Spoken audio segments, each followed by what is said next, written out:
As you've seen throughout the month, it has been the unplanned and the unannounced which has been the fulcrum of every milestone in the Occupy movement. Saturday night, as a piece of tape we played earlier showed, when police clashed with protesters in Times Square, an American veteran of the war in Iraq stood up for the people behind the barricades. Why are y'all walking like there's a war going on? Nobody has guns! I'm in New York City. I am from New York City, and these cops are hurting people that I fought to protect. There's no reason for this. There's no honor in hurting unarmed civilians, and I won't let it happen. Sergeant Shamar Thomas is a Marine veteran, served 2 tours in Iraq, took part in Fallujah in the second battle. Comes from a military family. Both his parents are veterans. His father served in Afghanistan, his mother in Iraq. It's an honor to have you here, sir. Thank you. I appreciate it. Why'd you go to Times Square Saturday night, particularly wearing your medals and your uniform? I initially went to the protest on October 5th, and I saw the police brutality, and it made me want to get involved even more to, you know, the understanding that, you know, we have young men and women out here who are trying to inspire, you know, change. And so why wouldn't I want to be a part of that? So that's, you know, my goal in life is to inspire a generation, you know? Well, obviously, because as I suggested, this was it was not Sergeant Thomas night on the schedule, and yet it sort of became that. What you were shouting in a way that you could see in the policemen's eyes they were listening and didn't know what to do, and there were people, passers-by didn't know what to do, and protesters didn't know what to do, because obviously you were hitting a chord with these people. What were you trying to say? And obviously we have the quotes, we have the tape, we played it, but what was in your mind as you were, you know, expressing yourself in that vocal manner? Well, I've been to Iraq twice. I've been in, I was in a riot in Rupa, Iraq in 2004, where we had rocks thrown at us, and after the rocks were thrown, we didn't go beating up people and arresting people. You know what I mean? We kind of treated it with a level of humility. You know what I mean? And to have the cops beating, I saw, you know, a cop punching a woman in the face. You know, to see that in my own country, you know, my family fought for this country for people to have a right, and these people are peaceful. I haven't seen a video yet where I've seen them try to hurt the cops. So why are they using batons and sticks? Why are they in riot gear when nobody's trying to riot, you know? Did you have a sense at the time that they were listening to you?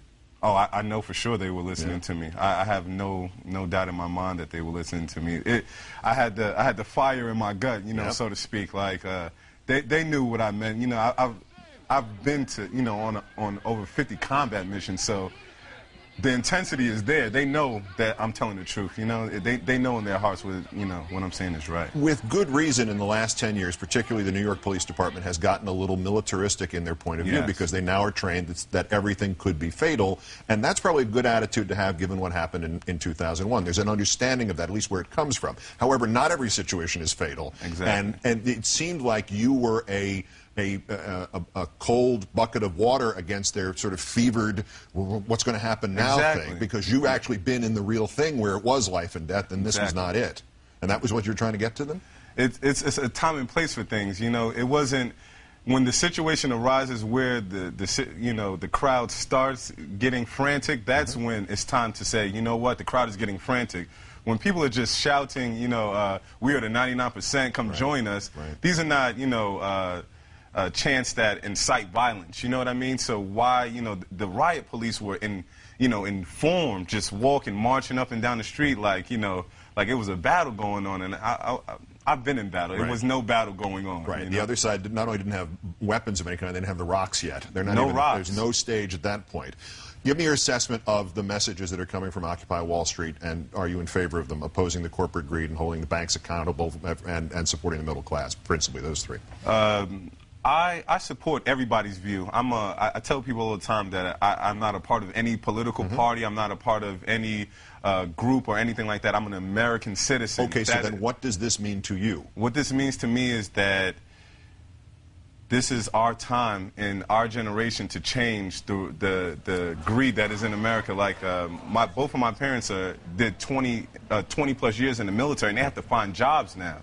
And it's like, I recruited for the Marines for 4 months, and it's like I taught kids to come join the Marines. So it's like, come join the Marines, and then what are you going to do after you get out of the Marines? You know what I mean? So it's like there's no, you know, there's no place for us to go now. You know what I'm saying? So is there a place, do you think, in Occupy, in the entire movement, in the protest movement that's beginning in this country, for veterans' rights, and particularly recent veterans' rights, to be addressed? Should there be some more attention paid to this fact? Well, that's the whole thing with the uniform. Sure. That's what I tell people. Like, you know, I want to inspire the veterans to come out, because a lot of veterans have this thing where they don't want to speak against the government. They're so, you know, trained, like, oh, no, if I speak out, you know, speaking against the government is wrong, you know what I mean, because we have a chain of command, you know.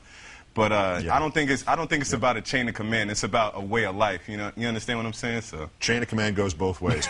Sergeant Shamar Thomas, U.S. Marine Corps, whose mother, father, grandfather, and great-grandfather also served this country through Iraq and Afghanistan and Vietnam and World War II. Yes. Great thanks to you for your service, to them for their service, and spectacular work on Saturday night. Thank you. And thanks for coming in here this evening. Thank you.